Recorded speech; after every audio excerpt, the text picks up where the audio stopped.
Hello. In spring of 2020, I was newly 27.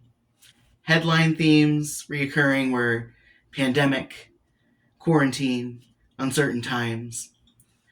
Many lives, including my own, were put on hold. I was laid off of work and life was fairly isolated. Socially, and my pandemic experience was not only socially isolating, but I had a loss of interest in my physical activities and developed a fear of leaving my home. This decrease in physical activity ultimately led to unwanted body changes and a loss in confidence. Fast forward to 2022, 2 weeks after turning 29, I took my very first ballet class.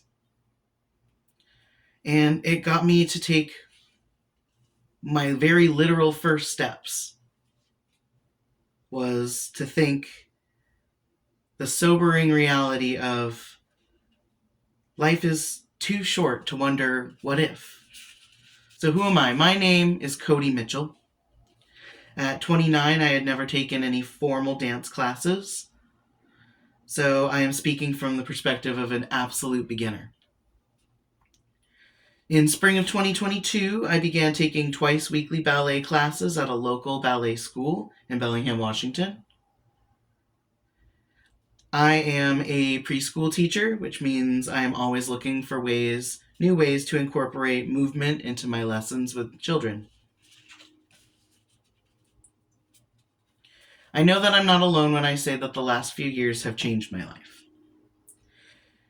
Concerns about 2020 to 2022 regarding my own health were physical flexibility, activity levels, mental health, feelings of isolation, depression, mild agoraphobia, and then socially, my loss of regularly scheduled outings and social community events.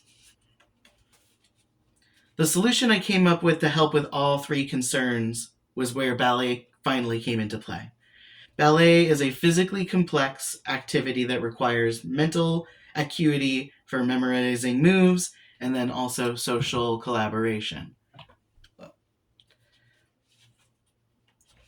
The objectives that we tend, or the objections that we tend to hear, the two main ones when suggesting them to people, what I would hear would be, am I too old?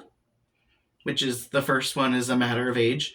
The question, am I too old, or what's the point of doing it if I'm never going to go pro due to my age? That would be, we'd hear things like the Imperial School of Dance Teachers and their affiliates, the Lewis Foundation, Classic Ballet, would approach these questions. Like, for example, on one of the articles by their foundation, you had instructor Elena Weissung. Basically, the article starting to say, can anyone who can take ballet? Weissung was quoted saying, anyone who wants to learn classical ballet can, and that there's no upper age limit to start something new. The second objection that we tend to hear is gender specific at men, specifically because there's the additional stigma of ballet being too feminine or too girly. Professors and instructors and dancers even at Alonce Ballet School for Adults heavily disagree by stating ballet will not rob you of your masculinity, but give you an understanding of how your body moves.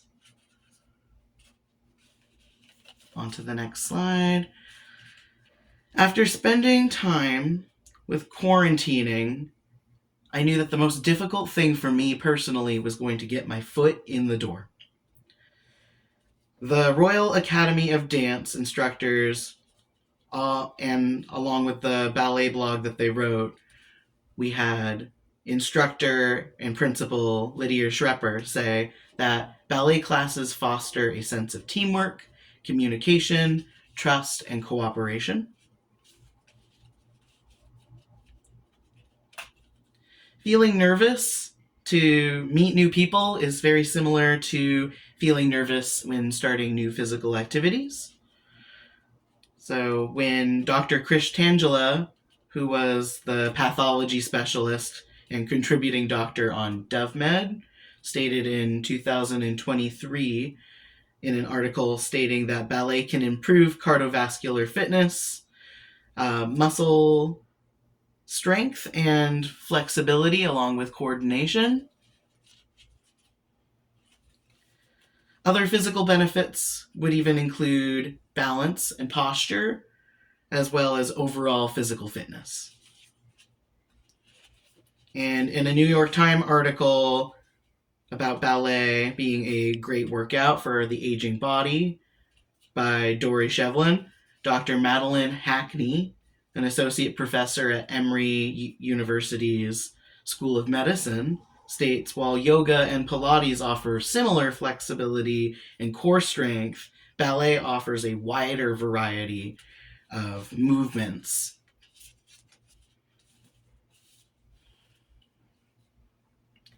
Aside from socially and physical aspects, ballet can also make a difference stimulating mental health.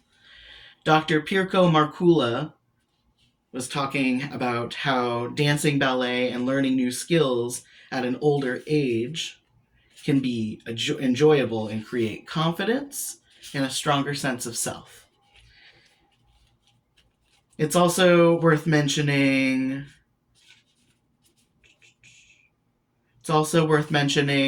Raven Gibbs' contribution to an article posted on Block World, a blog created by and for dancers. Gibbs is a professional dancer and psychotherapist and has this to say about stress and dancing.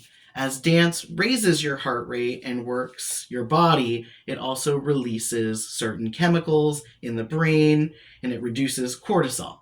The natural stress hormone is what is more commonly known as the fight or flight hormone. Cortisol in excess can lead to high blood pressure, anxiety, depression, and other health problems. Okay.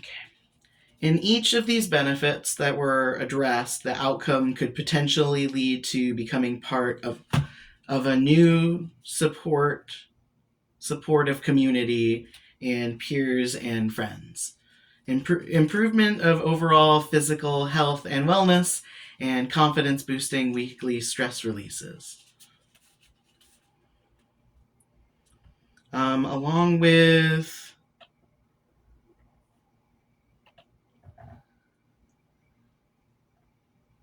here we go.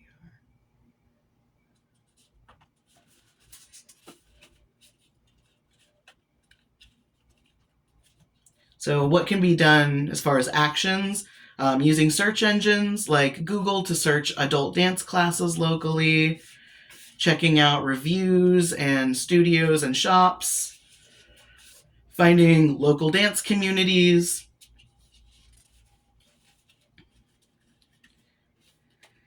These locations, like local dance communities, can also really help. Helpful tips, where to start, things to buy. And then a special thanks to Mike and Linda Tilley at Creative Dancewear in Bellingham, Washington. They were the ones that helped me find my very first pair of dance shoes. The pandemic served as a wake-up call. I needed to find a supportive community, and I needed to find ways to keep my body physically and mentally healthy.